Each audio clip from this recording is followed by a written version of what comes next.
See how we're doing. Hello, ladies, and welcome to our new moon study.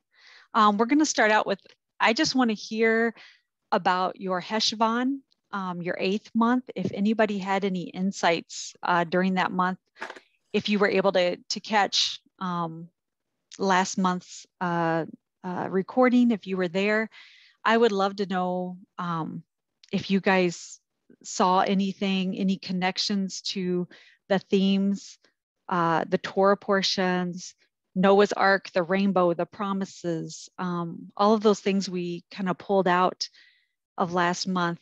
If you have something, feel free to unmute yourself and just let me know. I would love to hear about it. Anyone?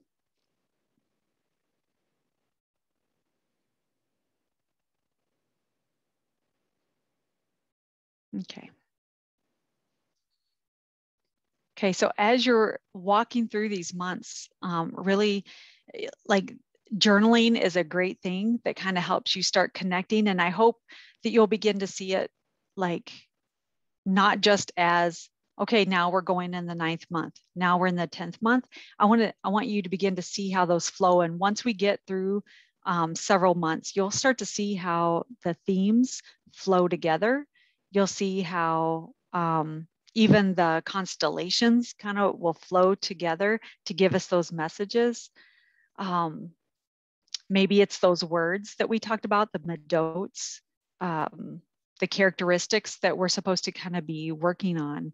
So if anybody had any of those things that come up, just journal those. And next time you're in, or if you're watching the replay, ladies, just go in, and I would love to just hear about things that you saw in the month that that was just pertinent or stood out to you. So I look forward to seeing those things from you. So I'm going to share my screen.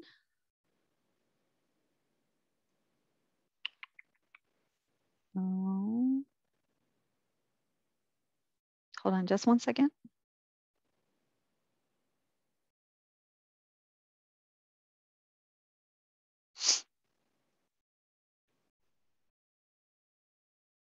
Okay.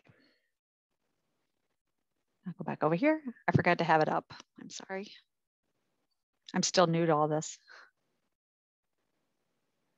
Okay. Lev Mekudash. Does anybody remember what that means?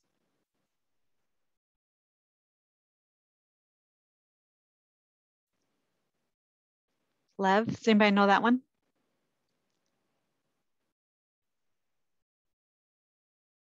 Let's see if I can get it to switch here for me.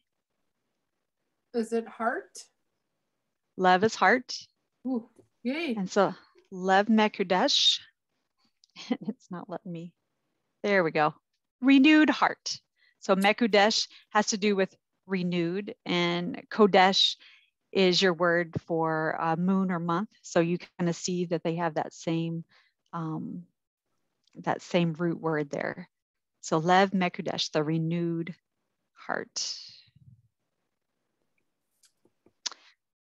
So ladies, we have journeyed from the 8th month. And if you guys remember, there was a lot of talk about Noah, the flood, the promises. 8 has to do with new beginnings. So 7 is complete and wholeness, right? So 7 is our full week. Our 7th day, we get that rest. And then on the 8th day, we begin again. We begin anew. And so that's where we have been so far. So in the 7th month, we were filled up with all of our feast days, ending our feast cycle. We came to a completeness. And in the 8th month, we begin anew. And so now that we are journeying on into the 9th month of Kislev. And so here you see we've got Hanukkah that will be happening during Kislev, is one of our, not a biblical feast, but the people's feast is one of the ways they will say that, one of the people's feast days. That and Purim tend to be the people's holidays. We're going to have conversations about dreams, and you'll see our bow and arrow there. So lots of really cool things that just really flow together in this month. It's the 9th month. So the 9th month, and I have to move my bar down so I can read all of my stuff here. I forget I can put this somewhere else. So Kislev, security, trust, hope. So we find that that's comes out of like a Babylonian name, Kislev. Usually, originally it would have just been the 9th month. And they have put a connection to a couple of different words in Hebrew, but everything that I can find about the meaning of this word Kislev has to do with security, trust, and hope. And some of that's going to come up at the end. So I want you to kind of remember that. We do have note pages that are downloadable in our cafe. So if you go under my cafe call, there should be some downloadables, and there's notes there that will go through a couple of, it'll give you the bullet points and you can fill them in. And I always, for me, it's always helpful if I'm going to be listening and I'm also writing, kind of gives me that double way to learn. But the 9th month, I'm sorry, Rhonda, go ahead. No, I just wanted to clarify. So we can get those notes before your Yeah, they're in the, if you go into your library, and you can download one and just print them off yourself, or you can go ahead and download, 12 of them if you want to, but you can download one and just make copies as needed, or just copy it in your notebook. I try to follow that outline. I might deviate a little bit, but I try to follow those bullet points somewhat in order, because I know if I'm trying to chase down notes on a note sheet, it drives me crazy. So just go to your page. Yes, in your cafe library, you'll go to the Rooted Cafe Lev Mekudesh call, and there should be a place where you can click on for downloads. Cool. And it should have it in there. Plus our resource page is also in there. So what's interesting, because we know that we have a dual calendar, that we kind of talked about that in the last month, that we had the birth of the earth, and then we had a rebirth. So we had our physical birth of the earth, the creation, just like us ourselves had our physical birth and our regular birthday.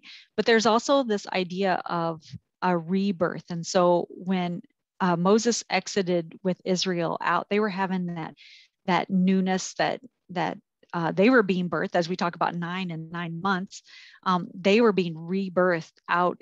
And so not only is Kislev the 9th month, but is also the 3rd month. And if you see, I have a clock on here. If anybody watches Keisha's videos, she uses a clock illustration. I don't remember in which one. It might be maybe the very first one that she did. You'll just have to go through those because they're great, and you should go through them, and she'll go way deeper into things that I may not cover, or I may just hit on. And so if you go to YouTube and just look under Grace and Torah, you will find her videos there, or on her website, graceandtorah.net. They're fantastic videos that will take you way deep into several things. But she made a point of showing the clock, and that if we are looking at the months, if we are in the 9th month, look at what's across from it, and that is the 3rd month. And you can kind of see maybe correlations. And you really see this in the 1st month and the 7th month. So if you're looking at your clock, straight across from your 1 is the 7. And the 1st month is where we have our spring feast. And the 7th month is where we have our fall feast. And you see how those correlate together. They're like that mirror image, like if you fold it up, sort of like a chiasm, if you're familiar with the chiasm or creation gospel, the idea of a mirrored pattern together. So it's kind of like that. If you fold that clock in half on those months, they will mirror each other in some way. So the 9th month, I mean, when we think of 9, we think of gestation, labor, birth. We got the 9 fruits of the Spirit, the 9 gifts of the Spirit. And then the 3rd month is about resurrection and hope, that number 3. So 9, The number 9 gives us that idea of like new life and hope. But also in 3, we see that because the third day was Resurrection Day. So we have a really cool picture of that 9 and 3 kind of mirroring each other and working together. So we know that last month in Heshvan, we talked about Noah and the ark. So in Heshvan, the 8th month, the rain started. And so if it rained for 40 days, it went all the way through Heshvan. And then I think it would have been the 27th of Kislev is the time that they traditionally put that the rain stopped. We have Hanukkah, the Feast of Dedication, Festival of Lights are the other names for it that happen. So as we begin to start walking through kind of these darker winter months, it can be hard for a lot of people. We touched on that last month that we're kind of beginning that. So especially around these traditional secular Christian holidays, even though it's supposed to be so festive, sometimes you see a lot of people who deal with a lot of depression during that time. And it may be because of the lack of light that they're getting physically. It may be because of the false light that they're getting, because really that's kind of what happened. We know that the enemy just like he wants to try to take things for himself. So if we have this true light that comes from the Father, and if we're thinking of Hanukkah, you think of the menorah, we have his true light and everything that that encompasses and means, and that's going to give way to life. But the false light is just going to take. And it really, if you think about the seasons coming in, it's about take, take, take. What's for me? What's in it for me? What am I getting? And so it kind of becomes that type of focus instead of how do we give? And not that there isn't good things that happen, because there are good things that surround these times. People give a lot of money out, it's some of the biggest times for donations and stuff like that. So there are those things because there is that true light that is in all of us. But if we could just take hold of his true light that we see represented in the menorah, like how amazing would that be when we talk about being a city on a hill, if all of us are shining out that light. So we might get into more of that. Kislev is also the month of dreams, or the month of hope and miracles. So the month of dreams, we see that in our Torah portions. So just a reminder to pay attention to the Torah portions you're reading. And you're definitely not going to get away from this idea of dreams coming up in Kislev. And dreams will be pertinent. We will be reading about Joseph's dreams,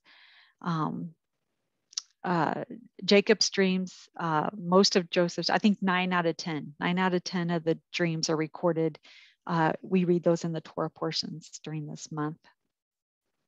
The month of hope and miracles, of course, when we think of Hanukkah, we think of the miracle of just the small band of people who were fighting to get back their holy place. And so we can talk about the miracle of the oil and, whether that was like, whether it actually happened, however that looks and whatever your beliefs are about that, there were some miracles that took place there because the small band of people were able to kick out the Greeks and get them out of there so that they could rededicate the temple. And really Hanukkah is just a later tabernacles because they are dedicating the temple. And that is what tabernacles is all about. It's about dedicating the temple. So again, we have our 9 gestation. We're going to be thinking about birth. What are things that we're about to give birth to? What are those,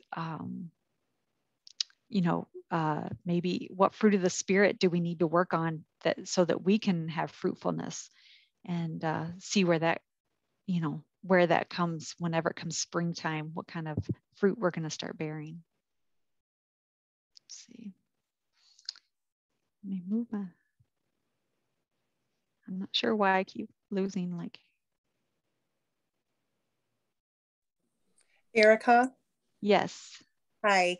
I'm sorry because I had to work till like almost 6:26, but I was on mute when you were asking questions. I don't know, like here in Michigan where I'm at, it has been nonstop raining.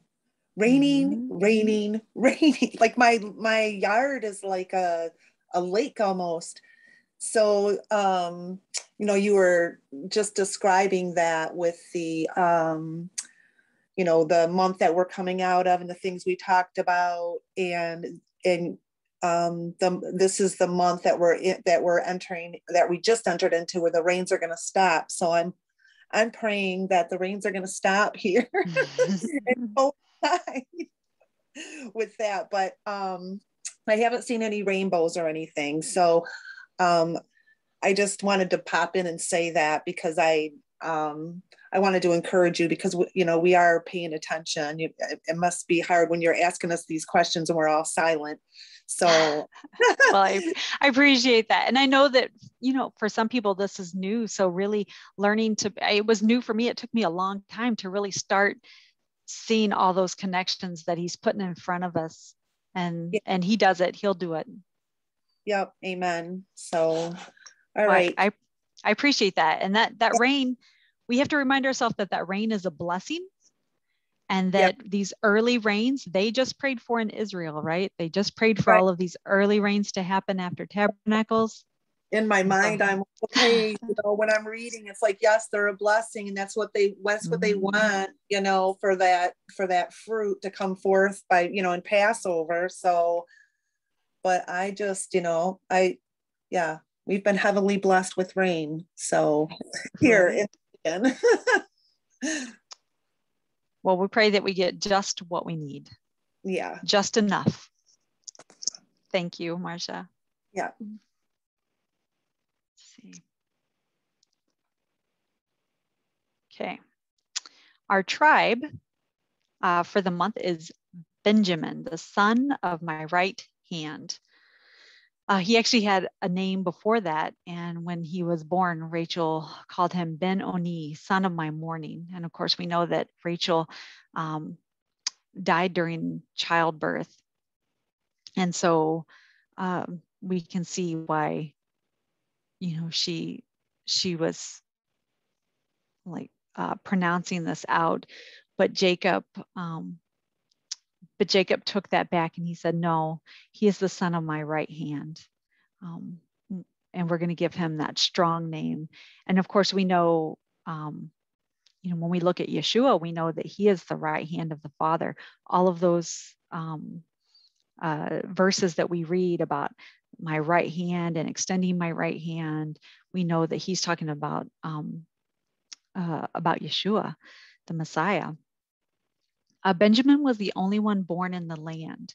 There's a lot of really good information on Keisha's site about Rachel and Benjamin and Joseph, and that whole idea of because where they buried her, then that weeping of Rachel as she watched them go out in exile because of their idolatrous ways, and she's weeping and waiting for them to come back.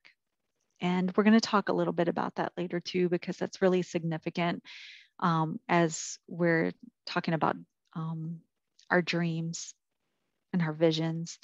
We're going to talk about that just a little more, but I definitely recommend Keisha's teachings on Rachel. I love to read the blessings for the month. It really gives us great insight. And the blessing for Benjamin is that he is a ravenous wolf. In the morning, he devours his prey, and in the evening, he divides the plunder. Now, that may seem a little gory for us, or maybe a little aggressive. Maybe he's someone of war, which he was. Benjamin was of war, and we do know at some point that he got into enough trouble that he was pretty much excommunicated. but there is joy that comes back. Rhonda, I don't know if you remember this, Rhonda, was it in Heshvan? Is that one of the things that we talk about, is that that's when Benjamin was allowed back into the tribes, does that sound familiar? Okay, it seems like it was kind of either recent. Okay, because there's a time traditionally, one of the months, they celebrate Benjamin coming back into the fold, so to speak. But in Deuteronomy, Moses says, Yahweh's beloved people will live securely with him, who shields him all the day, and he dwells between his shoulders. So sometimes we get a lot of he and his, and I had to look this up to see how it was worded. And I'm hoping I got all of mine capitalized where it needed capitalized. But what's interesting, I'm a map girl. I love maps. And if you look at like the map that would have been as Joshua went in, where the tribes were assigned, Benjamin lies right between Ephraim and Judah, which I thought was interesting when we think of those two sticks coming together. But Jerusalem lies right inside of Benjamin.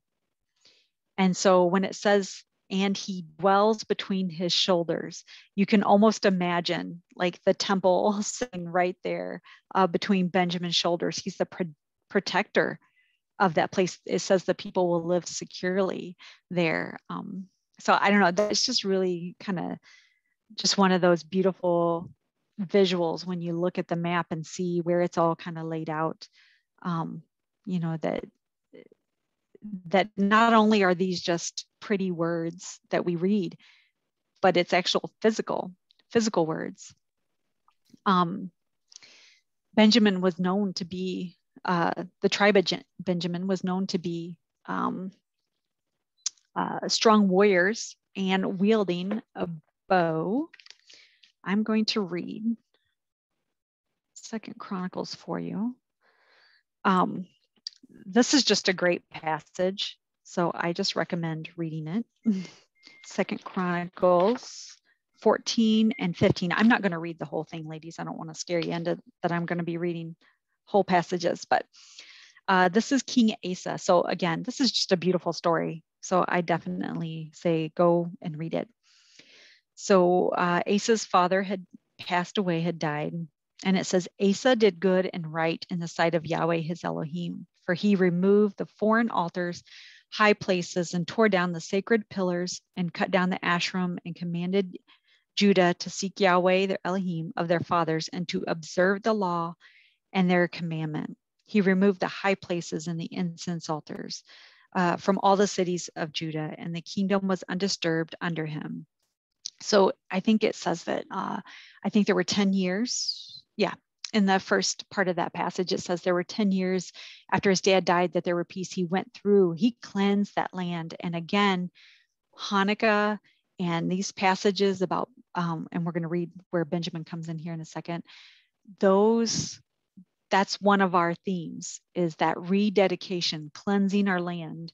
We know that we kind of talk about like cleansing our houses at Passover, right? We're getting out all the hametz, getting out the sin or the pride that dwells in there with the yeast and the leavening.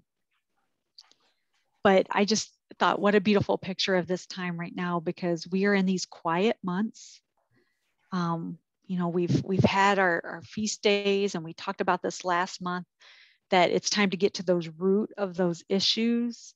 And now it's kind of really focusing on idolatry. As I'm really thinking about it right now, are there some things that we've put in his place? This passage goes on to say that now Asa had an army of 300,000 from Judah, bearing large shields and spears, and 280,000 from Benjamin, bearing shields and wielding bows. All of them were valiant warriors. And then the next passage says that an Ethiopian came against them with an army of 1,000,000 men and 300 chariots. And I love this so much. Asa cries out to the Father and he says, there is no one besides you to help us in the battle between the powerful and those who have no strength. So help us. We trust you. So again, here's that trust. Here's that trust we just talked about, what Kislev is about this month. Trust and hope. This is just such a beautiful passage. Let's see. There is no one beside you. This is verse 11, chapter 14 of 2nd Chronicles, verse 11. Yahweh, there's no one beside you to help in the battle between the powerful and those who have no strength. So help us, O Yahweh, our Elohim, for we trust in you and in your name have come against the multitude. O Yahweh, you are Elohim, let not man prevail against you. And so it goes on to say that Yahweh rerouted them and they plundered them. And again, we saw that in Benjamin in Genesis. So he was a part of that tribe of Benjamin was a part of this battle going after these that were coming against the Father's people. Now, in chapter 15, let's see if I can find where it's at. One of the things, let's see, okay. Now when this is chapter 15 of 2nd Chronicles, verse 8. Now when Asa heard these words and the prophecy which Azariah, the son of Obed the prophet, spoke, he took courage. He removed the abominable idols from all the land of Judah and Benjamin and from the cities which he captured in the hill country of Ephraim. Then he restored the altar of Yahweh, which was in front of the porch of Yahweh. And he gathered all Judah and Benjamin and those from Ephraim, Manasseh, and Simeon who resided with them, for many had defected to him from Israel when they saw that Yahweh was with him. And it goes on that they did this rededication. So they set up the altar again and they did a rededication and they had offerings that they gave to the Father. And just interestingly, down in verse 16, chapter 15, verse 16, it says, this is King Asa. He also removed Maacah, maybe, the mother of King Asa. So this is his mom, from the position of queen mother, because she had made a horrid image as an Asherah, and Asa cut down her horrid image, crushed it, burned it at the brook of Kidron. The high places were removed. Nevertheless, Asa's heart was blameless all his days. And I just thought, wow, this is his mom. And right now is kind of one of those times that we're coming into that a lot of us know we've had maybe history issues in the past or coming up, maybe if we're new, when we're dealing with things about Christmas and the holidays. And not that we have to be always harsh about things. We always say that my husband and I kind of took the slow road around to get to Sabbath and spending time with his family. A lot of that had to do with discernment and listening to the Father. But there are some times when it is just pushed on you so much, and there's a point where you have to say, no more. No more will I have maybe this in my home, whether it be a Christmas tree or something, whatever it is, that wherever you're at in your walk. But I can remember that point where it came for me. And I told my husband, I said, we're done. And he was fine with it. He was just waiting for me. And I said, we're done with this. I can't do it anymore. And so we know that sometimes we know that could be strong, hard issues. And we have to do those things with discernment and love so that it can be that true light. And we're not doing it out of anger. And we're not doing it from a place of hurtfulness, distrust. We have to trust the Father that he's going to walk these things out with us and he's going to mend relationships when they need to happen. So I just want to encourage you in that. As I'm reading that, that's just kind of one of the things that's popping up at me during this time that we know we're going into. The identity issues is one of those things, one of those themes that comes up. Yeshua's identity is being challenged. You know, is it Jesus? Is it Yeshua? Is it Christmas? Is it, you know, something else? And then that also affects us and our identity, who we are in him. So those things get challenged when you've kept the fall feast and people are like, what are you doing? What's tabernacles? Wasn't that for Jewish people? And so then you're getting these challenges during that time. And I know we've kind of come out of that, but you may have been dealing with that during that time with your family or friends. And now, you know, you've got time to kind of sit in that. So I don't want you to sit and stew in it. We're gonna sit in it, and we're gonna think about it. We're gonna give it to the Father, and we're gonna ask him how to proceed. And that's really important during those times. All right. One of my favorite parts of our new moon study is the mazel. And if this is your first time coming in, I'll just give a quick, because I did all of this. Make sure you go back and read all the explanation of this in our first video that we did. But the mazel is the constellation. It's the story. The Father has put the story in the sky, and it's so obvious and so amazing and so beautiful that it just gets me every time that I read about it. And so for this month, we have the mazel is what we generally know as Sagittarius. The Hebrew word is keshet, which is like a bow or archer. So here we have our tribe Benjamin, who wields that bow so well. So the bow and arrow are seen throughout the scripture. And I just think in that 8th month, when we talked about Noah's Ark and we had the rainbow, we talked about rainbow is the promise, and it's the same word. Rainbow and a bow for an arrow is the same. And just that idea that he takes it out of the sky and fights those battles for us. You cannot get away from the idea of bows and arrows in our scripture. Psalm 45, 5-6, your arrows are sharp in the heart of the king's enemies. Oh no, I skipped one here, hold on. The Blue Letter Bible did a really nice article. I don't know if someone can plug this into the chat. If you just want to put it in, or just if you just go to Blue Letter Bible and you put in Psalm 45, he has a really nice little article that's in there that someone wrote. You might even just be able to Google it. That's how I found it actually, and it took me to Blue Letter Bible. But it was a really nice article, so you might go check that out on that.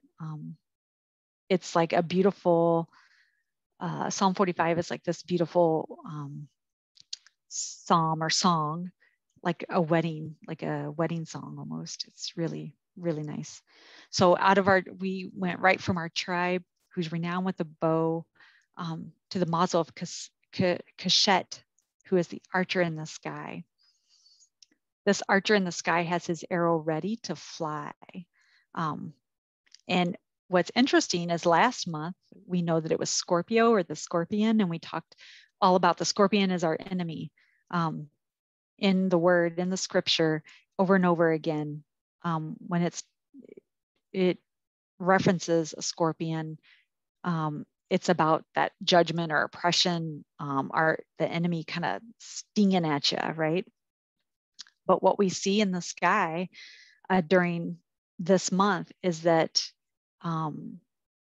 Keshet, the archer, he has his arrow pointed at the heart of the scorpion. And like, what a cool picture that is. I have a couple more. Let me find it here real quick. Okay.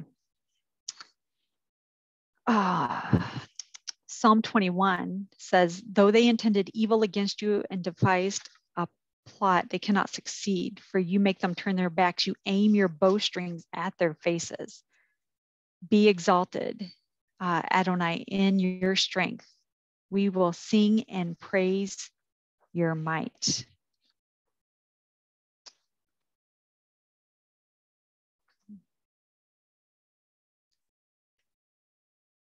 Sorry, I'm hearing something in the background and I'm not sure why. I don't know if anybody else is hearing that, but.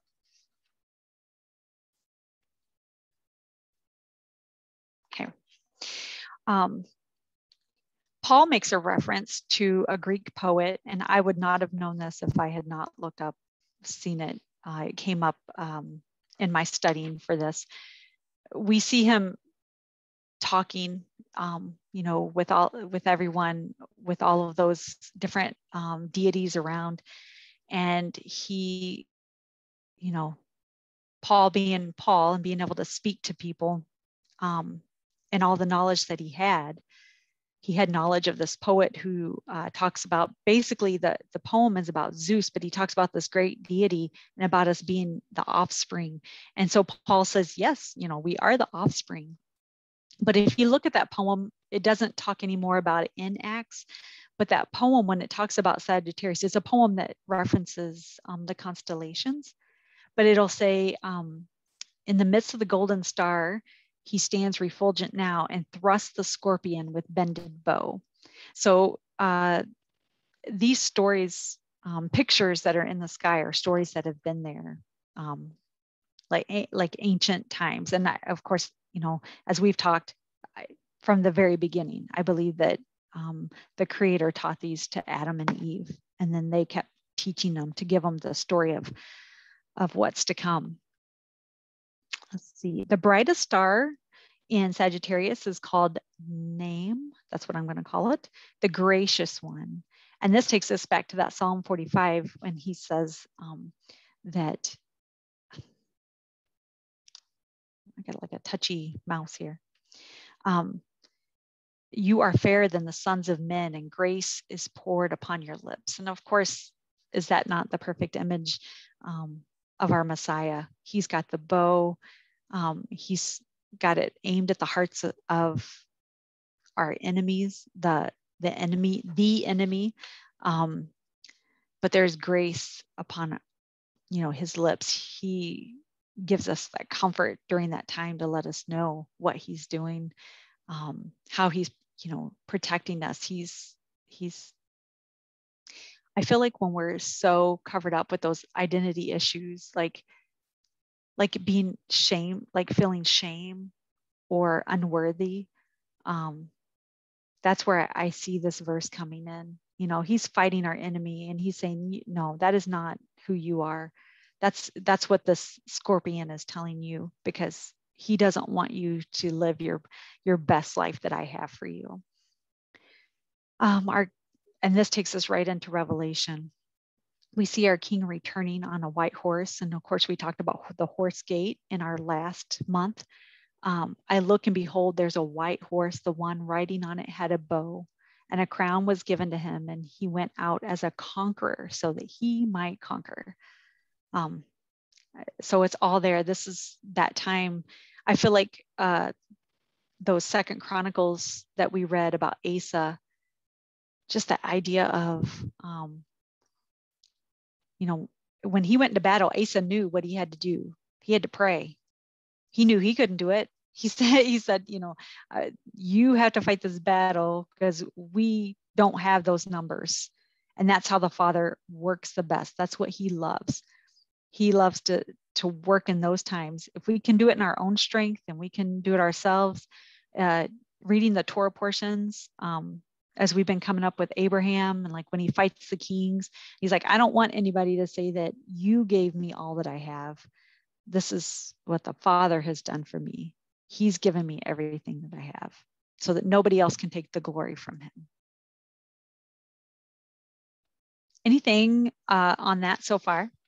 I know sometimes the constellation is one of those that's maybe harder to see or harder to understand. If you have anything, just unmute and pop on in. Some of the lower constellations that we see during this time, one is Lyra, which is a harp. It means praise the conqueror. And it's an eagle with a harp. If you see the picture of it, sometimes you can find, if you look it up, you'll see a picture. The bright star that's in that one in Lyra is called Vega, which is he shall be exalted. And we just read that, right? That Psalm 21, be exalted, Adonai, in your strength, we will sing and praise your might. I have a question. Sure, Marion. I'm sorry. No, I didn't mean to interrupt what you were saying. You're fine. My question is, I know that the constellations had been perverted by humans, and maybe you've already mentioned this. I don't know. This is my first time being on the call. But if you're born under a certain sign of the constellations, and I was born on a cusp, which means I'm Libra and Scorpio. And I just heard you say that the Scorpion is the evil one. I don't know, Libra shows the scales for balance. So I am confused, I guess, about my personality, or am I perverted? Well, I would definitely say, instead of looking at that, you can actually go online and look up your Hebrew birth date. And I've always been a Taurus, like by, I don't know, whoever says that's, Taurus is in the sky in May. But my birth date, Hebrew birth date, actually puts me in a month before, I think. I'd have to go back and look at it now. I'm like a blanket on it. But, again, so not your Gregorian birth date, but a Hebrew birth date? You mean the religious calendar or the civil calendar? It would be the religious calendar. You can plug it in. I don't remember. There's like a website. And again, we are born, like, think of someone who's born like months early, right? And so their actual birth date may be in June, but there were complications and they were born way before that. The Father's timing is the Father's timing. And the things that happen in the sky, those are the stories for us. It's not necessarily, this is my personality, or this is my, like, we're not talking about horoscopes and my future is based on this and my personality is based on this. These are just his stories. What we see is, in all of these stories, we see the birth of the Messiah. We see the Messiah overcoming the enemy. We see the Messiah fighting on our behalf. And so those stories in the sky have been taken to say they may mean specific things for us. And I don't know that I'm fully saying that. I think there's something about your season that you're born in, maybe, like, I don't know. That's kind of out of my pay grade here. But I think personalities, we can tend to see that, but sometimes I think we're told what it is, and then we assign ourselves to it because that's what we've been told. Just like when someone tells us, you're not good at math, or you're not good at this, or you think you're not good because you struggle with it, but maybe that's because you learn a certain way. So I wouldn't put so much into say that because I'm born under this sign, it means this. Hebraically, maybe mystically, Jewish thought, there's probably things there that I'm not even touching. So, but I would look up your Hebrew birthday because it's really interesting about, you look at the Torah portion that was for that week. And sometimes I think almost you can get more out of that than anything that has to do with what's going on in the sky. Because my Torah portion on the Gregorian calendar is the first portion. So I have to look at it under the Hebrew calendar, religious Hebrew calendar. Right, because you'll have to remember, so like I said, my birthday is May 13th, and I thought I was in Yar, but I'm actually in Sivan. Okay. So I was actually born in the month of Sivan, not the month of Yar. So it may have been, maybe that was a longer, like a leap year or something like that. Wow. Okay. Just something to check into. Just interesting. So Erica, well, when you asked if there are any questions, that's why I engaged you. I appreciate it. Thank you. Mm-hmm. I heard someone else. That was me, Marcia. Okay. So basically, these are like, they're like testifying of his story, that which to me, like, as I'm listening to you, there was the oral before they received the written. And so these are just like things that were set in place as a testimony to the things that of why he created everything, is that right? Absolutely. That's the way I see it. And it says the heavens declare his glory, and it says he says them without words, they can speak. Okay. And so right there you go. Right. And those stories have been taken and moved and used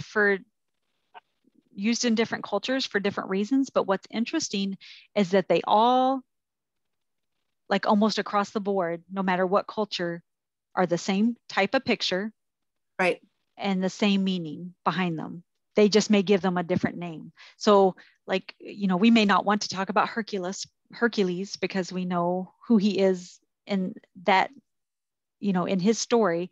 However, but let's say not Hercules. Let's look at Messiah. Messiah is crushing the head, of the scorpion, and he's squeezing the I think it's the I can't remember what they're called, but like the he's squeezing some figure that's like an evil figure. So yeah, exactly.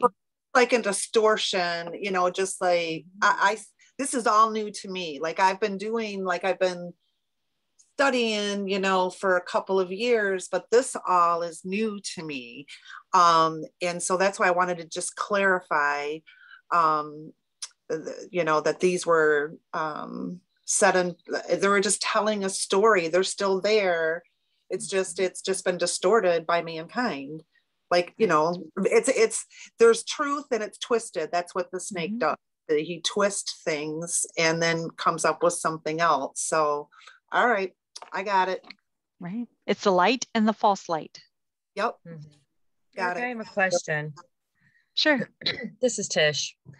So this is my first being on the first call class, and I'm fairly new to all of this.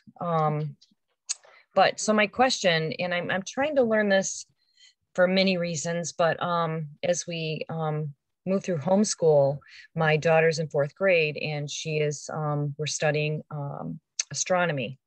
So as we take the time to start, and I've always been a look up in the sky kind of girl, but I've been noticing different things, of course, with the moon and during the seasons, and just trying to listen to what the Father's trying to speak. But so my question, when we say that, I guess it's Mazel would be Cachette, are those particular constellations in a certain section of the sky based on the month? Is there a certain direction I need to be looking? I mean, I know exactly where the moon begins in our yard. And I know that as the earth rotates. So which direction would we be looking? Do you happen to have, do you have Sky View on your phone? I actually, my older son just gave me, he's into the telescope and everything, night sky. Okay. It's probably similar. Yes, where you can just aim it up in the air and it'll show you where everything is. When we do our new moon sighting, so this Friday, our assembly will get together. And so I always call it cheating when I get out my sky view. We're trying to find the moon. So I get it out and I'm looking, and what I'll notice is that it'll show you where the different constellations are. And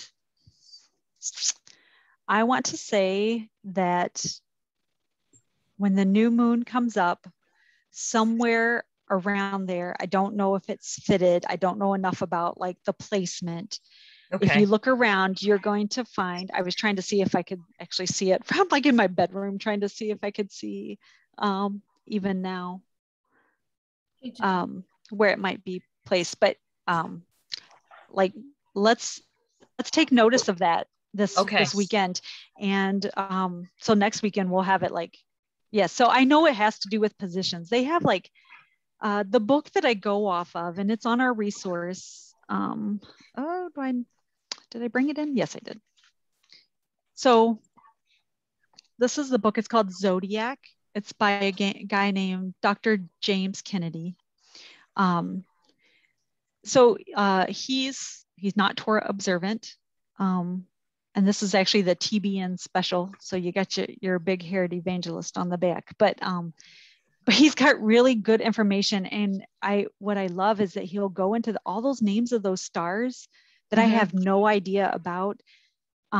He has ideas that as those of us who are maybe Torah observant, my husband would get me, wouldn't he, Rhonda?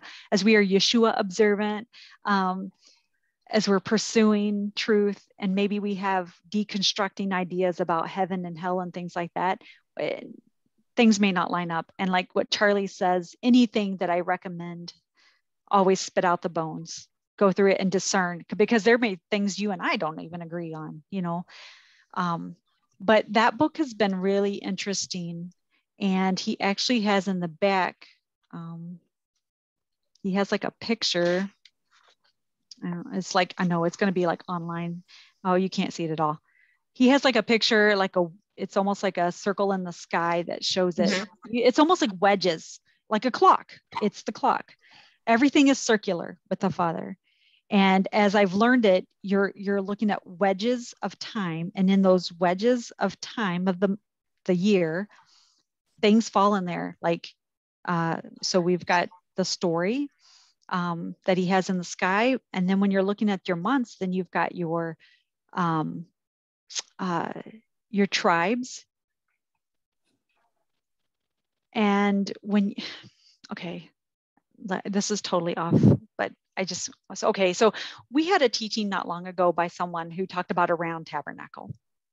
And so, so whether you believe the tabernacle could be round or not, when I saw, because I study the months and the constellations, when I saw it and saw the tribes camped around the round tabernacle, like it was like layer upon layer upon layer, made complete sense to me. So that's neither here nor there about that. But what I'm saying is that when we're talking about the months and the constellations, you can kind of see how those tribes line up right in order with those things. So just something just something crazy that I just threw out there. Did not plan on doing that, but it's really just opened my eyes to those things. I just love learning. And one of the things when we were talking about Lyra and the harp, Revelation 12, I just read this today, and says the woman is given wings of eagles. So this is when, the beast is coming after the woman. It says the woman is giving wings of an eagle. And just hearing that today in reference to learning that Lyra is in the sky, I don't know. I just thought that was an interesting connection. So, I was just going to mention when you were talking about circular, isn't it in Ezekiel where he talks about the circle within the circle? Yeah. Yep. Wheels I in the bet you wheels. that's, yeah, wheels upon wheels. Mm-hmm. Well, even when you look at our months, Keisha will talk about that, and Dr. Aylwine, we have the one civil calendar, the physical calendar, we have the spiritual calendar. There can be layer upon layer of meaning on that. Let's see, before we move on to our gate, I will say one of the other constellations is called Ara, or consuming. I don't know how they get this full long name out of that, but this is all I have on it. But consuming fire, prepared for his enemies. So Sagittarius is in the sky, and we actually can't see this one from the northern hemisphere. So any of our friends in Australia might be able to see it. But it's an altar that's kind of south of where Sagittarius lies. And in Psalm 21, which we referenced earlier, it says, "Thou shalt make them as a fiery oven in time of thine anger. Fire shall devour them." I don't know. Again, we know when we talk about wheats and tares and all that thing, we have this fire idea, which is maybe it's not like necessarily fires of hell, but this refining fire that people will have to go through. And in 2 Thessalonians, it also says that Messiah is coming with a flaming fire. That's in 2 Thessalonians chapter 1. I don't have the verse. And then, of course, throughout all of these in the sky, we have Draco the dragon, or the serpent. And then Revelation 12, which corresponds to that, the woman giving wings like eagles. The star there is Thuban, and it means subtle. And in his head is a star that's called the head of the subtle. And of course, we know that serpent was very subtle and sly in the way that he talked to Eve. He wasn't blatant about what he was trying to get to happen. He was very, very subtle. And sometimes we have to be on the lookout and being craftier than the serpent. And what's the other one of doves? What's the verse? Craftier than serpent, innocent as doves. So we have to be on the lookout. We have to know what he's up to. And what's great is that we have the Bible, and the Bible makes it very clear what he's up to. All right, on to the Eastern Gate. So a gate is another one that I've come to love in just the past few months of really getting to know it. Why does it keep moving? There we go. The Eastern Gate is associated with the 9th month. So last time we talked, Kathy, go ahead. Did you get a PowerPoint? I'm not seeing the new PowerPoint. Were you referencing to a new, it's still on Mazel cassette. Oh, let's see. I don't know, because you were giving other scripture references, but it never did change from that page. Okay, right now I've got it on Mazel, the Mazel, and Okay. then the tribe of Benjamin. Is everybody seeing tribe of Benjamin? No. No, just I'm on not the seeing any. I'm not seeing anything. Okay, here, let me come out of it, and then yeah, I'm not either. Oh, it says your screen sharing has paused. Why is that? I didn't want to interrupt you before, so I don't know if you turned any more since there. Let's try this again. I don't know why it was paused. Oh, now you've completely disappeared. Hold on. Here you are. There. Yay. Can you see the mazel now? Yes, ma'am. All right. That was the last thing you guys saw, was this one? Yeah. Yes. Okay. I don't know how it got to pause.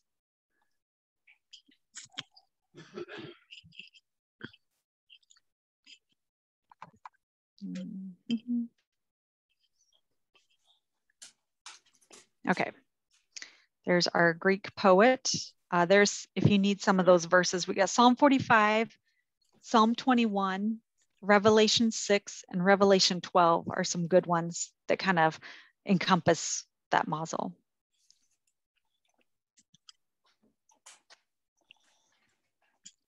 And these will be in the back office under your, where you were talking about earlier, these PowerPoint pages. Notes. I haven't put the PowerPoints in, but I could. Oh. But or if you want me to just email them to you instead of having Sydney up, if you want, at the end, I can put my email, or you can put your email, and I'll get those down. You can email me. I have a Rooted Cafe email. I keep forgetting that I have a Rooted Cafe email. You can actually email me through that. So the notes are different than these PowerPoints? Yes, the notes are just bullet points for you to write on. So it just has like, it'll say Mazel, it'll say gate, it'll say tribe, and you just write the information in there. You do all that work. Hey, Erica. Yes. Marcia asked, is the app Skyview Lite? It might be, that's the free one, I think. Okay.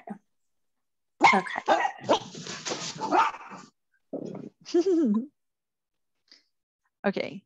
So the Eastern gates, this has to do with the gates around the walls of Jerusalem, around what was the temple.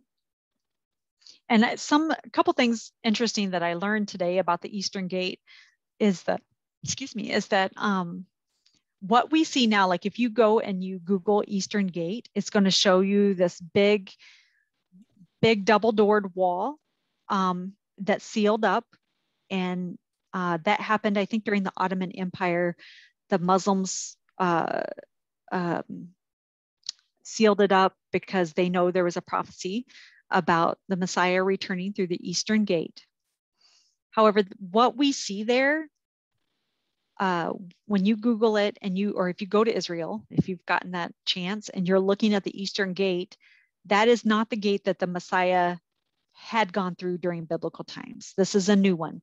They have recently, I don't know how recent, it said recent, but I don't know what the time frame of the article I read. There is a lower gate, which of course, anytime you're over in that area, everything you see is almost like built upon, right? So underneath those big double doors, they have found what they believe would have been the gate that the Messiah would have used.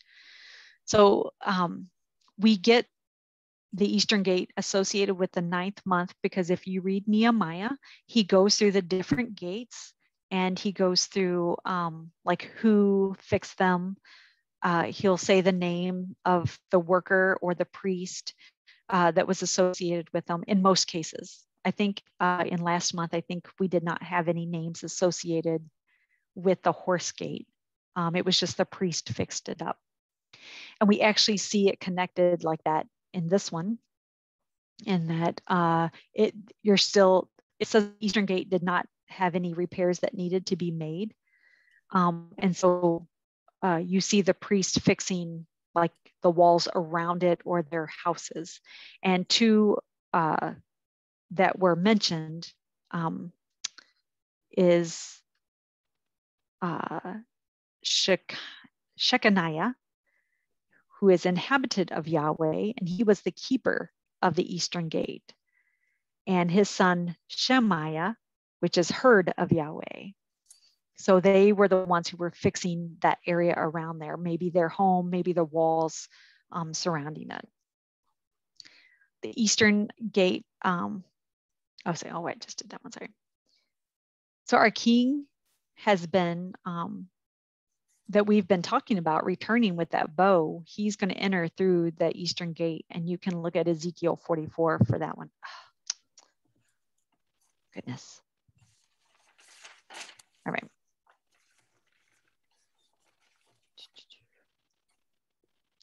Double doors, double blessings was one of the things that was mentioned, and I thought that was interesting. So yeah, the Eastern Gate, it just makes me wonder prophetically what that's going to look like, if that wall is going to come tumbling down or the one that's there is going to break through. They did put a cemetery in front of it, so it's kind of like a double buffer. So it's like, oh, we've sealed the gate, you can't go through, and we have dead bones, which we know that they don't go through cemeteries. It would make him unclean. However, I'm thinking everyone's going to be resurrected So will there be dead bodies there? They're all going to be resurrected, whether, for judgment. So that just was a thought that came to me today. So I don't think that cemetery is going to make one bit of difference. And I went backwards. Goodness, I'm sorry. I don't know what is going on with my fingers today. Samek is the letter that is associated with this month. And Samek is like probably my favorite letter. It could have been earlier this year or the end of last year with everything that was going on. One of the sermons messages that my husband gave was about the secret place, and Psalm 91 was kind of his jumping point off of that. And so I was helping him with it. So maybe that's one of the reasons that I liked it so much, because I helped him write that message. But the word for secret is Sether. I don't know if I have that on there. You don't. How do you spell that, Erica? It is S-E, it'd be T-H-E-R or T-E-R. And I have it, I had it, the H number, the Hebrew number. If you go to, if you use Blue Letter Bible or New Jerusalem. It looks like it's on there, H5643. Is that the one that you're talking about? Secret place? Yeah. Yep. Yeah, it's there, like the 1, 2, 3. Oh, there it is. Yeah. Fourth bullet down. Yep. Sorry. I had one of my bars was over top of it.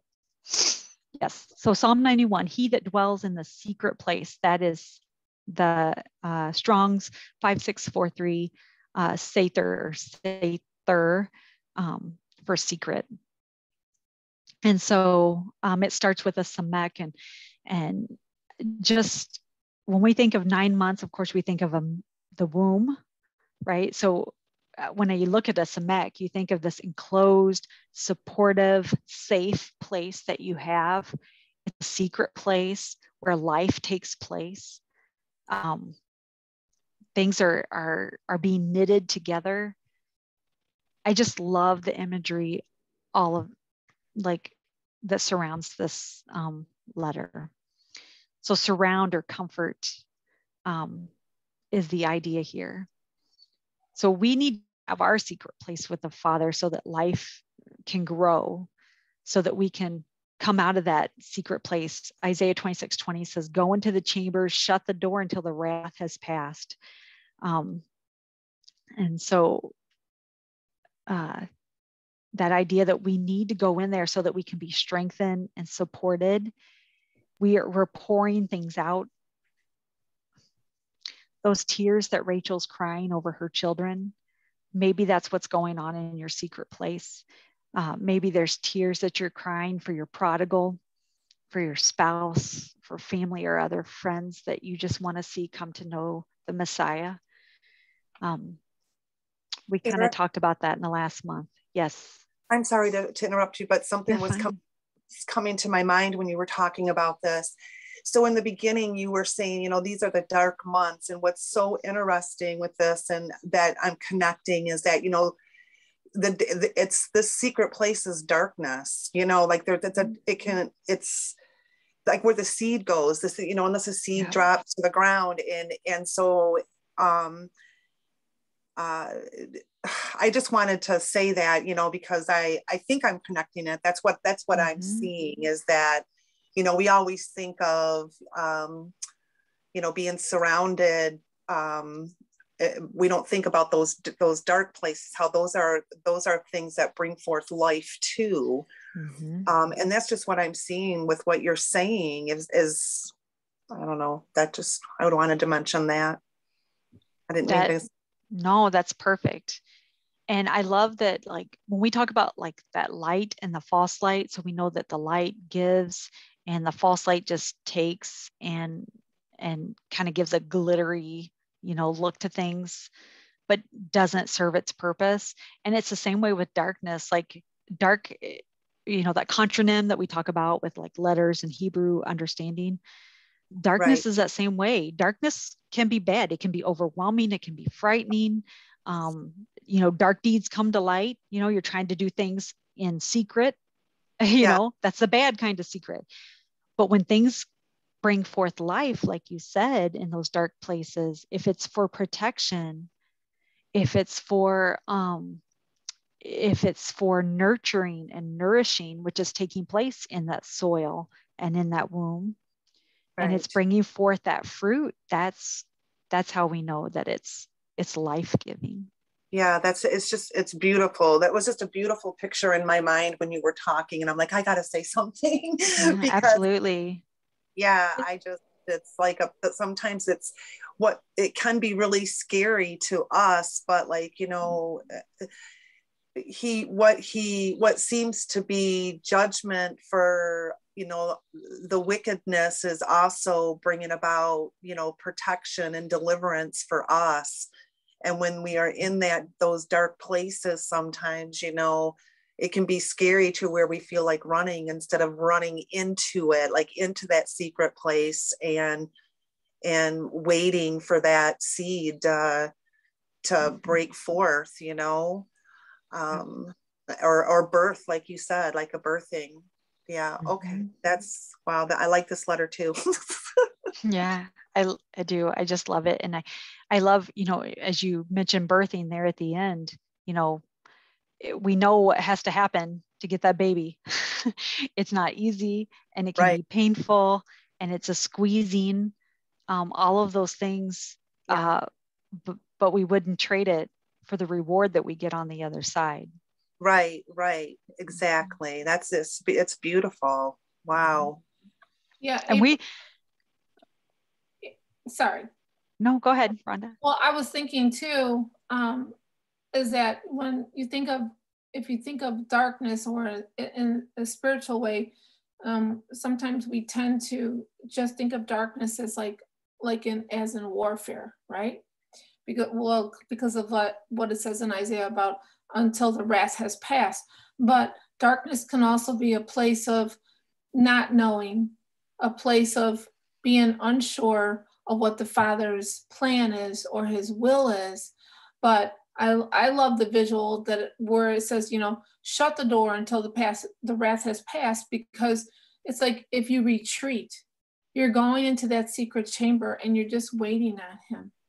You're waiting on him because we don't know all that the storm entails. We're just experiencing it in the moment, whatever that storm is, whether it is, you know, something going personal in your life, or just the uncertainty of not knowing, you know, what's coming up or what's next, right?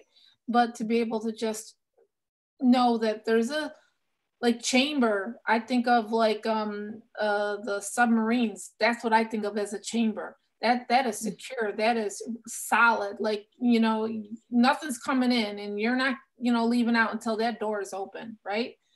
And so I love the visual of the word chamber, because I'm also thinking of Nautilus, you know, the chambers of a Nautilus, which reminded me of that spiral place of that connection, the spiritual connection that the Father has with us when we are in communication with him, when we're waiting on him. Sorry, ladies, I'm a visual learner for any of you who know. So my mind goes all over, but such beautiful visuals from the scriptures.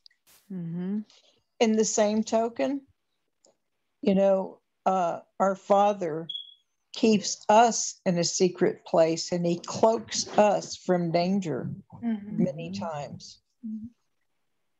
Absolutely. Yeah, pretty. Thank you. Yeah. Well, even that second part of that verse, I only have the first one, that he dwells in the secret place. He that dwells in the secret place will abide in the shadow of his wings. And so we know that. So we have a little farm, and we had baby chicks hatched this year. And so, you know, when you go in there, I told Steve, I'm like, I have not yet seen those babies. Well, I have now. Now they're bigger. But when they were first born, I never see them because they are under her, and she's got them so well hidden. You would not even know that there's babies there until one peeks his little head out. And so when he peeks his little head out, it's so cute. And it's just like, that again, that beautiful visual of just having, you know, that she's got them covered up in because you're in that secret place, you can abide under that shadow of his wings, which we also know is his Torah, because we're under his protection when we're following his ways. That doesn't mean that everything is perfect in our life, because we have to deal with the outside world coming in. But it means he's there to to pull us back in. He's there to guide us. He's there to show us how to deal with those things that are trying to come in and rock our world a little bit. Beautiful insights that you guys have given on that. Thank you, ladies. Our Madot. So I was getting down to the wire here. So I got less and less graphics. Now I just got these boring slides with not all my cute little graphics that I was having fun making. I was like, I got to get these done. Gratitude, compassion, and helpfulness. Those are the Madots, and Madots are characteristics that each month has certain things assigned to them. And again, if you see kind of the theme of what's going on, you will see how these fit in. And I'm thinking of, you know, just even in our Gregorian calendar right now, as we're thinking about gratitude, you know, Thanksgiving coming up. And in these darker times that we've just now been talking about, sometimes we have to have compassion on those who are in that journey that is somewhere. Can you guys hear me? Yes. Okay. Yes. Okay. Sorry.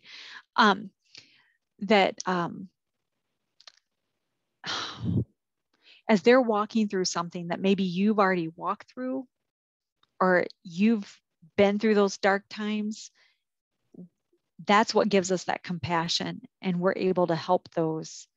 We have gratitude that the Father has taken us out of those things. And we can share with those who are in need, whether it just be a helping hand, understanding where they're coming from, because we have walked that. And I just think that's so important, especially in these times right now, because it's so easy just to bypass and not pay attention, or not, we're so busy with our own lives to stop and actually feel compassion for someone. Sometimes it takes more than we really understand, especially in these times. Is there any of those three that kind of jump out? I said in the first one, usually when we do our new moon study, Rhonda has these sitting out on a card, and then we write them on rocks, whichever one. You can write all of them. You could write something else about the month. I do one of the Madots, the one that just kind of jumps out at me. And so I'll look at it and just feel like where the Father's pulling me. And I know right now it's that compassion. So when I get to the month of Kislev and I get my rock, unless it's changed because we're a month later than you guys. So who knows? Maybe something will happen during this month that'll make me say, oh, maybe it's helpfulness. But compassion is the one that's jumping out at me. Is there any that you guys want to share that you see that just jumps at you, that you feel like this is what you need to focus on this month? I'm agreeing with you. I think compassion for me as well, Erica. Beautiful. We all need more compassion. This month is helpfulness, helping others. There's a lot of people that have been reaching out, asking for help. Yeah. So in different categories of their life. Yeah. Yep. Beautiful. And this is definitely the time, again, because we're in those quiet months, we can start setting aside the time so that when we get busy, we've already made the space. And that's one of a Charlieism, I say. She was talking about you make space for things. And sometimes when we're busy, it's hard to start something new because you're in the midst of the crazy. But as you come into these quiet months, it's like, let's make time. Let's make space.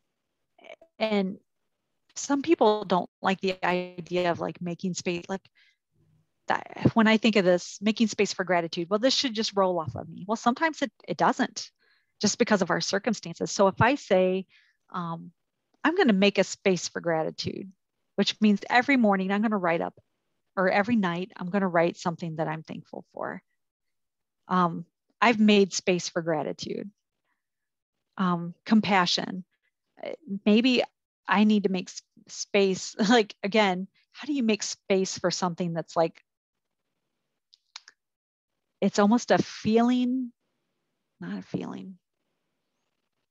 It's kind of like the word remember in the Bible, you know, because we know all of our Hebrew words like come from verbs, right? So remember just doesn't mean I recall something. That means I take action on behalf. So I feel like compassion is like that. Like I have something inside me that says I need to do something for someone, or I need to reach out to this person. So I need to make space. We have someone in our assembly who just lost their mom suddenly.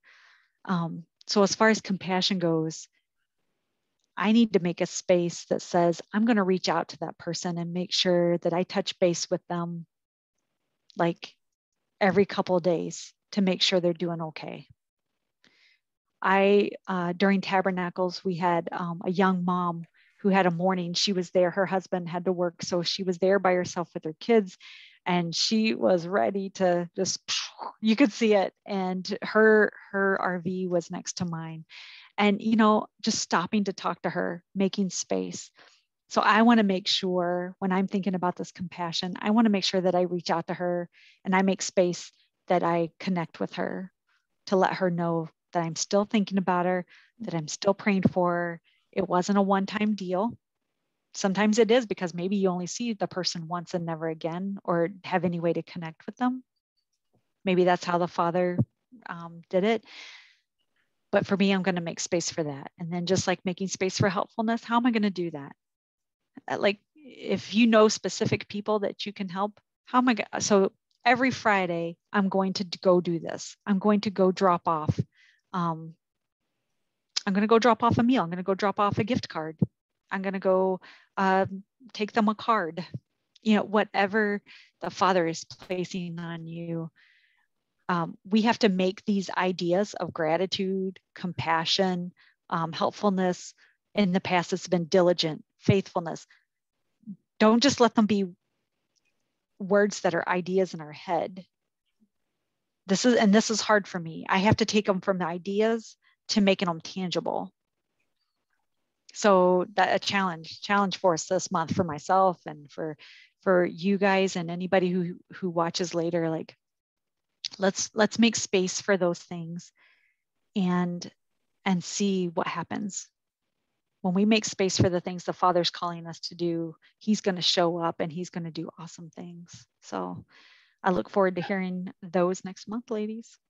Hey, Erica, as I'm looking at the three words, I look at the one that's in the middle is compassion, and I'm looking at it and I'm thinking compassion, that's an emotion, right? Mm-hmm. And then I look at helpfulness and gratitude, and I think if I have compassion, then that's where helpfulness comes in. That's the step that's putting the emotion into an action, right? And when we're helpful, whether we're giving it or we're receiving it, if somebody else is being helpful to me, that's where the gratitude. So I love that cycle. It's like a circular cycle, right? It's like, it's a connecting thing, And so as you were thinking and as you were talking and you were like, when you're talking about gratitude, it's like one of my favorite methods. I love it so much. And I was thinking some years past, just a little simple thing, ladies. We just created a mason jar, just has a little label that says grateful. It's not the joy that makes us grateful, it's the gratitude that makes us joyful. And when my kids were younger, I would have them like write little thoughts you know, of what they were grateful for.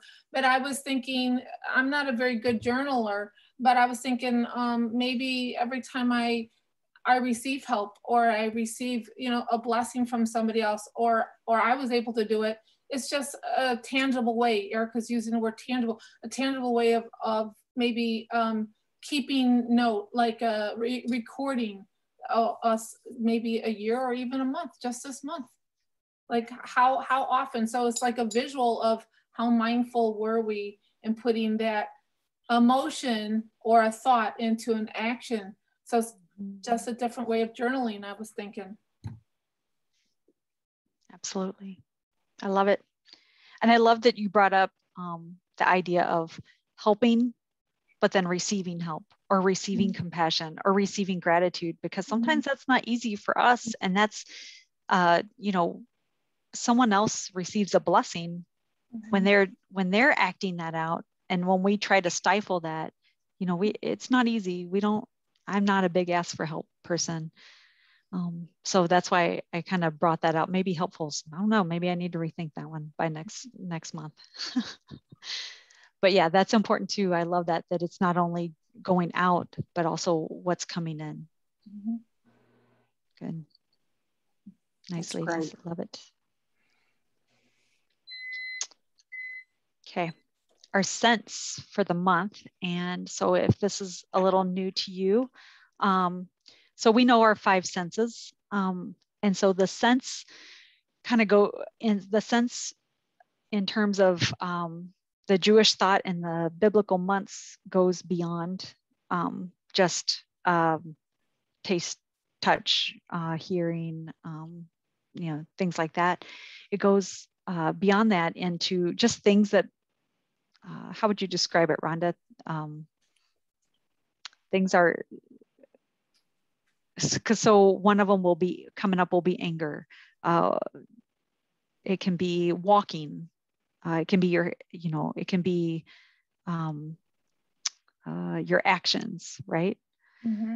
So this one is as the days, sleep and dreams.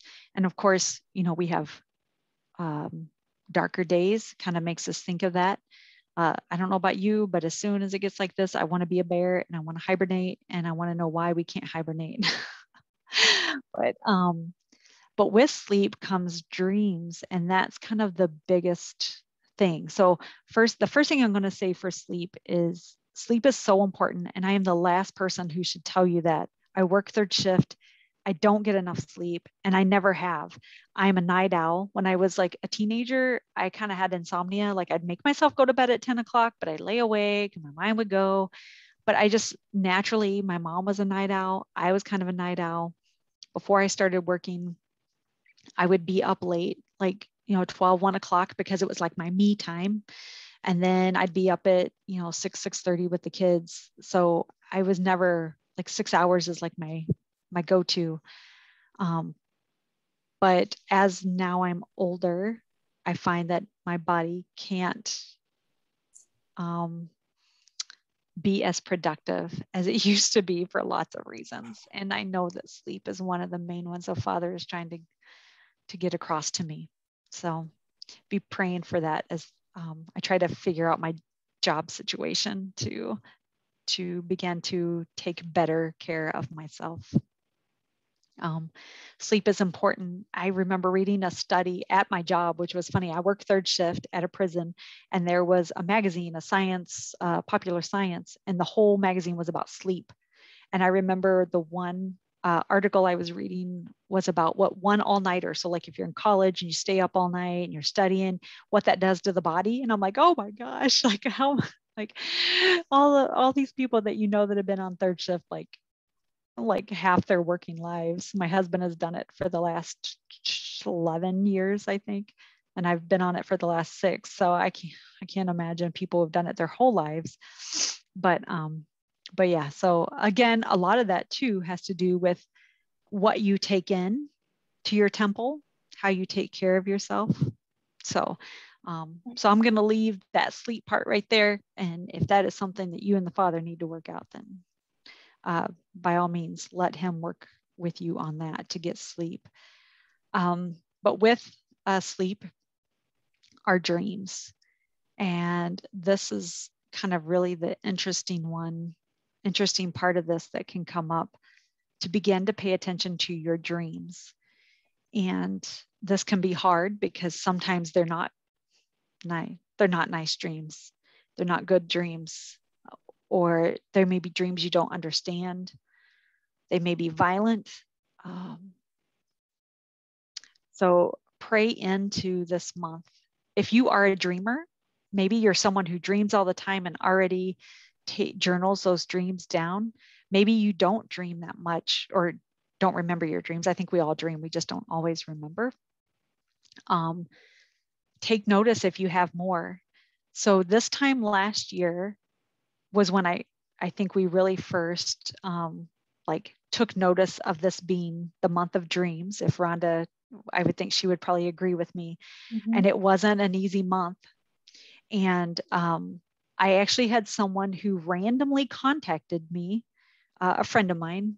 We're not like really great friends. She's not someone in faith, but she contacted me and was talking about dreams. And she actually just messaged me again a couple months ago, because she has night terrors, and she has had a reoccurring dream that has kind of followed. She just moved from our area to Southern Illinois and has had reoccurring dreams that has kind of followed her, and she just doesn't know what to do about it. And I just thought it was interesting, on the cusp of the month of Kislev, Rhonda began having dreams. Two people contacted me, or I had conversation. One contacted me and we talked almost exclusively about dreams. Somebody else had mentioned their dreams. It was like a wake up, pay attention neon sign last year, this time, about dreams. And so if you go to graceandtora.net, Keisha and Bonnie Manning, who we've heard on the Rooted Cafe, have done, there's an audio clip. It's probably under the month of Kislev. So she has a new moon section, and then it has each of the months, and it'll have like a link to her videos or articles she's written.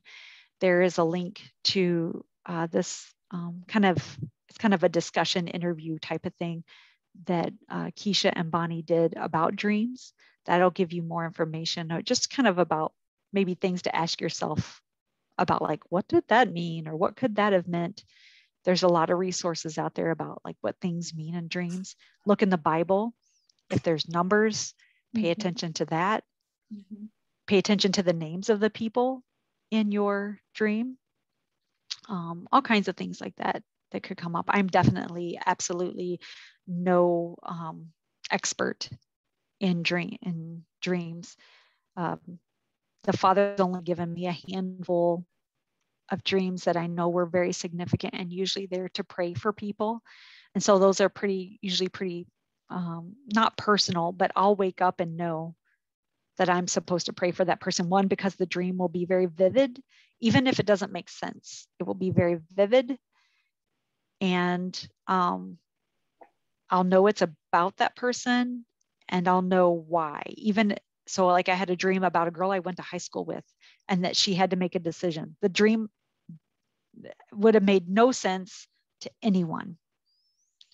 I hadn't talked to this girl since high school, but it was so burdened on me that I needed to pray for her. I sent her a message and I told her, and I didn't hear anything right away from her. I just told her, said, hey, I had a dream about you, and I just felt like I should pray. I think it was about decision making. And she sent me a message back, like maybe a month later or so, and said that was perfect. Like, she said she was going through some stuff where she did have to make decisions. And so, it could be something like that. It could be as easy as that.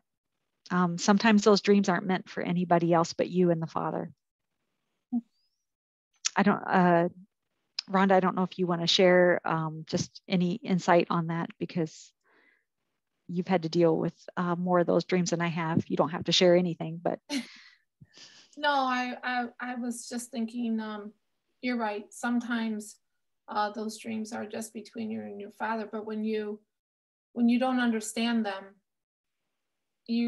but you know that there's a pressing on you, you feel like there's something significant, then you want to tell people because you're seeking answers. You're seeking a translation of the dream, right? So I think that you're right on about, I mean, if you start recording your dreams, ladies, as many details as you can remember, like Erica said, they won't always make sense, but if you don't even have to have a full sentence, but just jot down as many things as you can remember. And then you have it on a piece of paper, and then you ask the Father to give you a translation, to reveal what the dream means, or ask him to send you somebody. He'll work it out. Like it may come up in conversation, or just ask him, I want to ask this person, or tell me, who can I ask for the revealing of this dream? Like Erica mentioned, we started paying attention to dreams. Erica knows I've shared many of my dreams with her. And they can be pretty burdensome, but somehow when you write them down or you just make a note of them, I've just started recently, just in the last year now, because we've only been studying this a year, just writing down what month it was in, the 7th month, and the date, right? And so it's pretty interesting when you go back around to kind of like know what was going on spiritually in the same month and where you might be at this time, They can be disturbing, but they can be mysterious. But I believe this is what I say now. If I could leave you just one thing is this. I'll say, Father, I don't want to have one dream intercepted by the enemy. And I don't know how anybody else feels about that, but there's some pretty demonic dreams that you can have. But so I'll just say to him, I'm just asking that you keep guard of my dreams, and that if I dream something that's uncomfortable, I'm going to trust that it's from you, and I'm going to trust that you're going to give me the translation of this dream, or the meaning. I'm going to trust that it came from you, because I know that your word tells me you're not going to give me more than I can handle.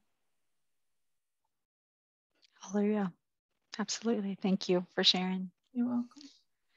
I love that the word for dream is almost like shalom, but it's a halom, halom with a het, and it gives off that same meaning though of restoration and wholeness. So I just pray that as we go into these months, if you have dreams, that it's something that can bring restoration and wholeness, as you travel through it. And yeah, so again, I just agree with Rhonda in the idea of just giving those over to the Father, the good and the bad and the ugly.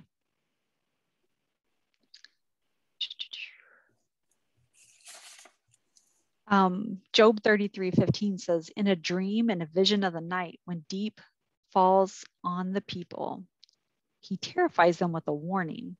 And then it goes on to say, so that they will turn from their wicked ways. So sometimes I think, sometimes you have to be careful who you tell your dreams to. Like maybe telling them to your spouse is not always the best. Steve looks at me sometimes like I'm nuts. Yeah, like he's a very spiritual guy and he'll have dreams, but sometimes I'll just tell him random dreams and he's just like, I don't even know. But again, maybe those are the ones that are just between me and the Father. But I think it's interesting that we see all throughout the word that so many things happened in a dream, so many messages. We saw a life plan for Joseph in a dream, and we will begin to read those in the next few. So here we'll be starting with Jacob this week, I believe. We'll be getting into those dreams, Jacob's dreams, Joseph's dreams, the dreams of the king or the Pharaoh. There's just so many interesting things that happen. Jeremiah, at the end of one of his discourses, he says, and I woke up, so we know that it was a dream. He was dreaming.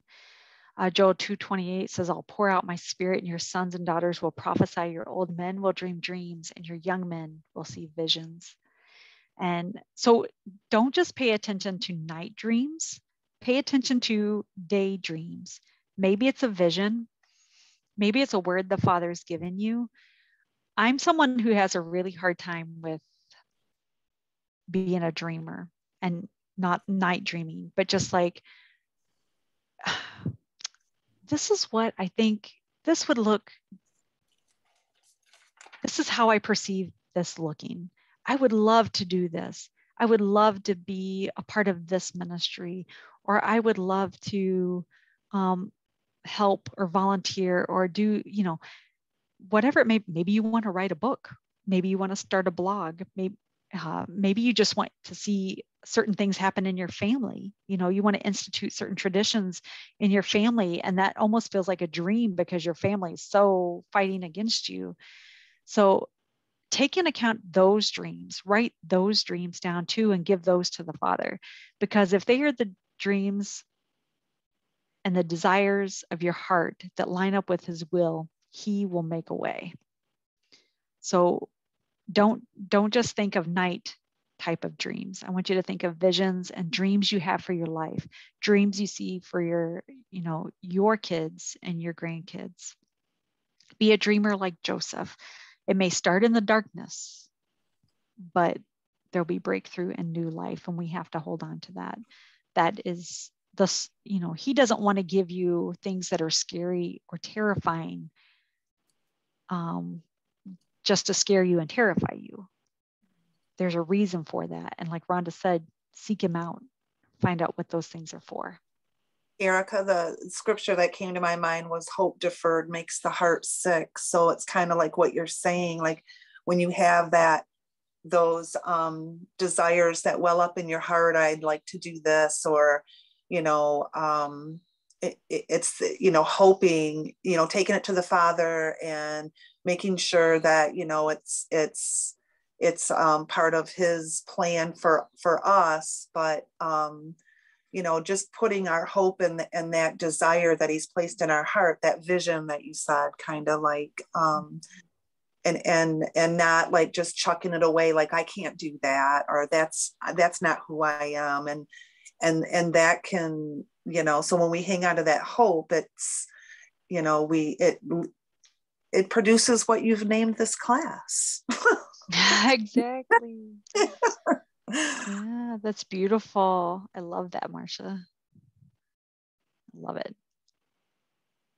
When we come into Ihad with him, that's when we see those things happen.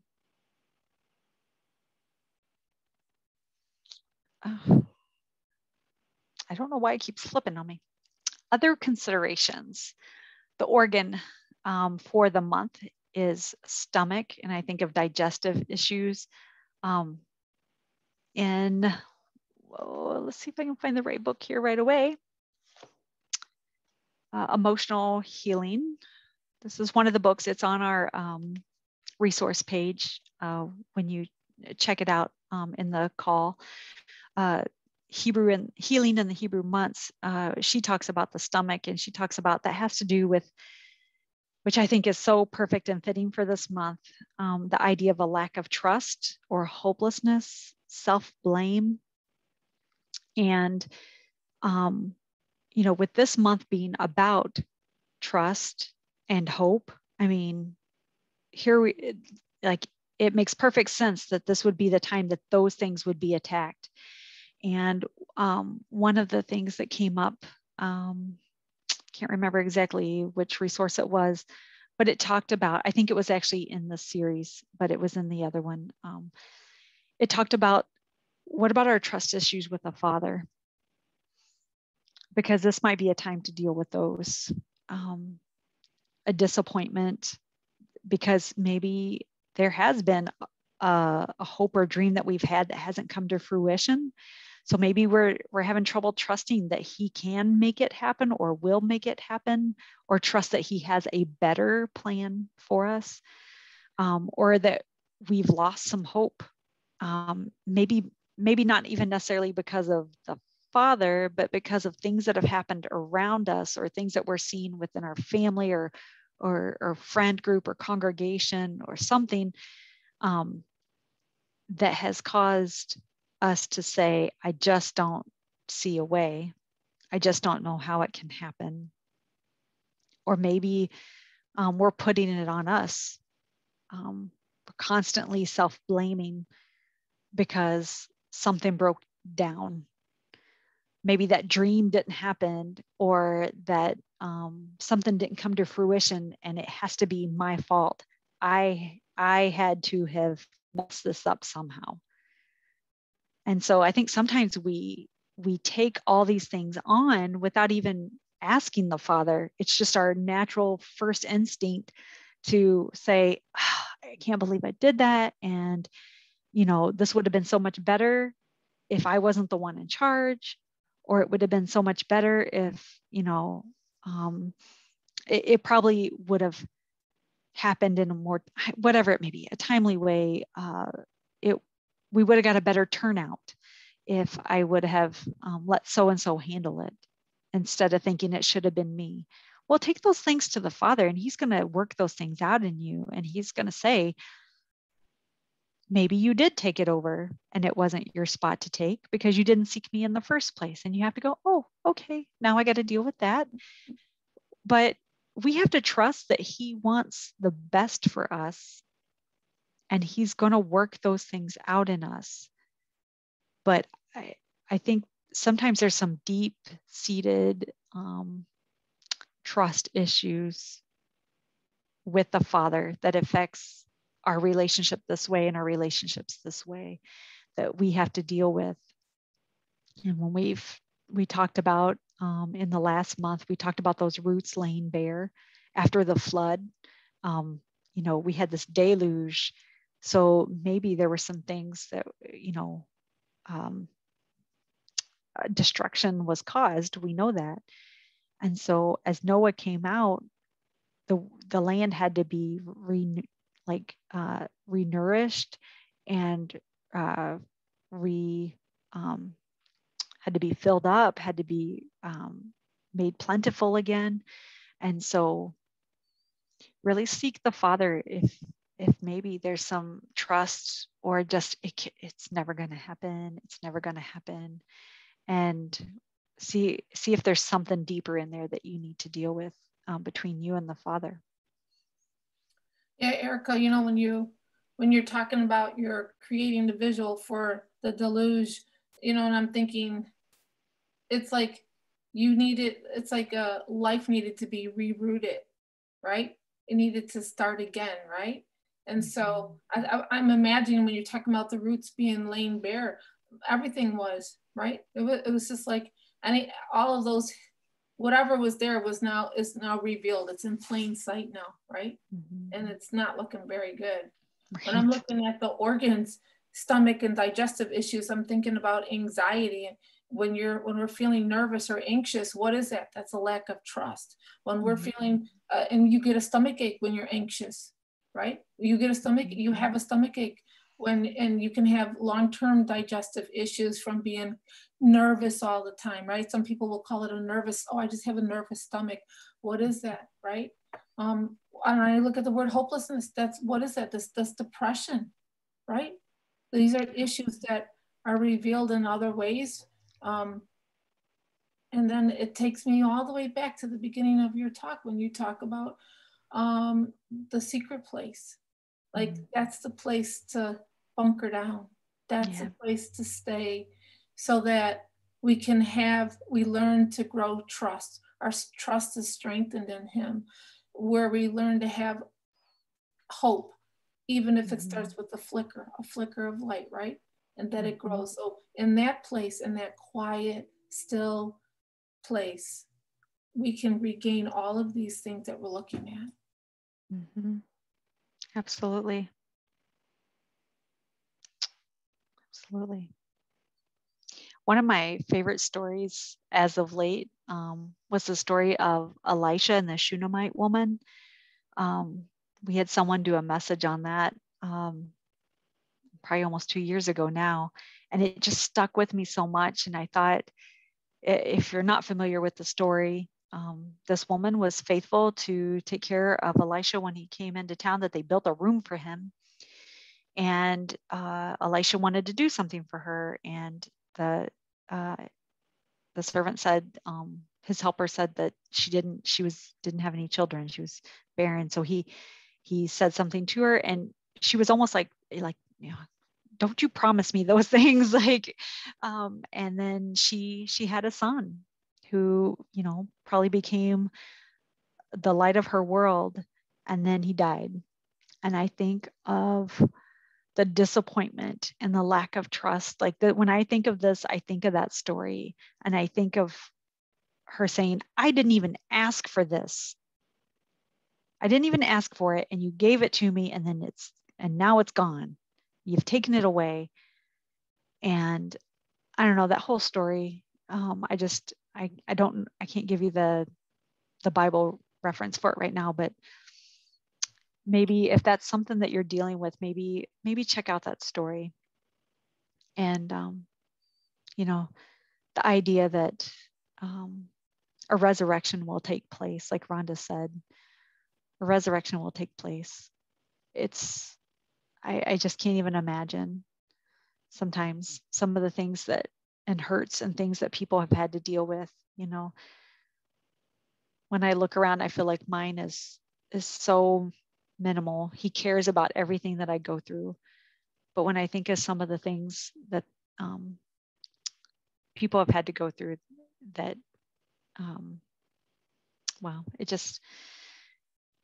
I think there has to be some kind of something they're holding onto there, and they're seeking the Father. When you see them continue to put their trust and their hope into Him through those things. So if you're in those places, we just pray in those things for you, and just pray that you continue to seek Him in that secret place, like Rhonda said. I know in these dark times, I think it's really kind of cool that He gives us this festival of lights. Hanukkah is something that's, I would say, fairly new for our family to really just kind of take notice. Like, we've obviously known about it. We've read a little bit about it. Read through the Maccabees. If it's something that's new to you, read through the Maccabees 1 and 2 to get some of the historical things about it.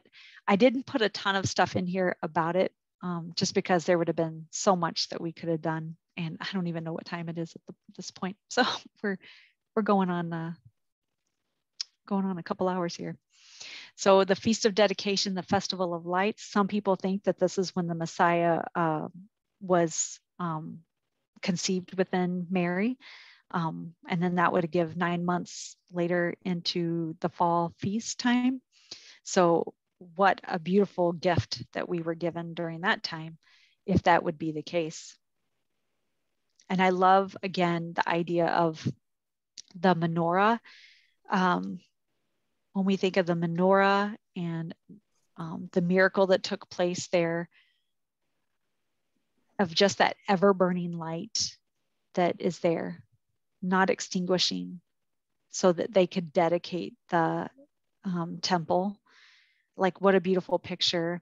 And I can't help, because I'm a creation gospel student, I can't help but bring in, if we are the light of the world, and we are walking out in the spirit of truth, and the Father is working in us, that light we're going to emanate is going to be full of wisdom, understanding, wise counsel, power, knowledge, and a reverence for the Most High. So when we're thinking about, what it does mean to be a light of the world, that city on the hill, it should encompass those things. It should encompass what we see there in our menorah, in the sevenfold spirit of the Ruach HaKodesh, the Holy Spirit. And so I just begin to take notice of those things this month. where are we seeing those things being birthed out of us into other people, because that's what it looks like. If we are a light, then we should be giving that out to other people. We should be walking in wisdom and understanding so that we can give wise counsel to those around us. Walking in the power of the Holy Spirit. When we're praying to get things done. We're not praying just to make somebody, feel good about things or make us feel good that we've done our duty to pray. We're praying, we're walking it out in the power and the power to spread his word, to the seed that we're repopulating, right? This time frame when we think of, I think we think of this being kind of the dead months, nothing's happening, but we know there's a lot of work going on there in those roots. There's a lot of seed that does get planted during this time. We've got those winter crops, we call them up here where we're at. So in some fields next spring, there'll already be a crop coming up of winter wheat or something like that. That'll be for livestock, for feeding, to bring life and nourishment to something. So yeah, this is the time to begin planting those seeds in us and those around us. We are filled with potential. The 9th month, potential. What new life is about to be birthed? What dreams are about to bear fruit? And although we may have to have a letdown from the hustle and bustle of feast, the Father has given us this time to reflect and to dream. He's given us the light in Hanukkah to give us understanding of what's going on. Maybe we have to fight the world systems. That's what, we saw them fighting against. One of the things they were fighting against during the time of the revolt. Maybe we're weeping like Rachel over our children who are in exile, and we're waiting for them to come back to the land.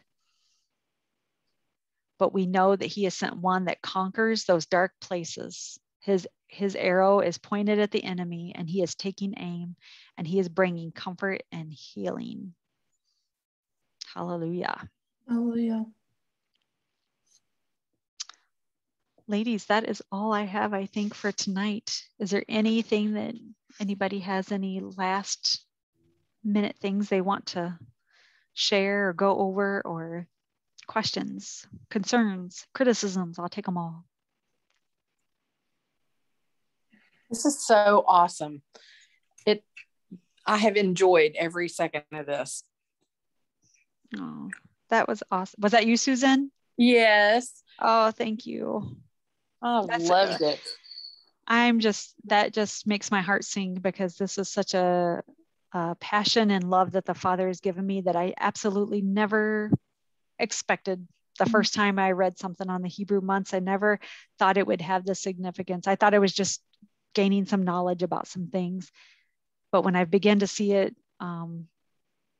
that word tangible become tangible in my life, it it'll begin to blow you away, because that means he's speaking to you, and he's trying to share things with you in those messages he has in the months for us. Oh, I love it. Thank you so much. This has really been great. Awesome. I'm going to second you, Susan. Absolutely wonderful. Wonderful. Thank you, ladies. It's so wonderful to have this group where we can share together. Oh, yeah, I agree. Yeah, it's been fabulous. Thank you so very much. Yeah. I wanted to say I enjoyed the class so much, and I'm going to have to get off. I got a class with Halisa in 5 minutes. Oh yeah. So you're going to be on Learn Overload tonight. That's great. Yeah. But I wanted to share. I put it in the chat, and I think it went directly to Susan. But that's how I came to Torah, was by a dream. Hallelujah. That's awesome. And because I started, like, I lost my son, and it was like, it was like almost like, you know, I almost didn't make it, you know.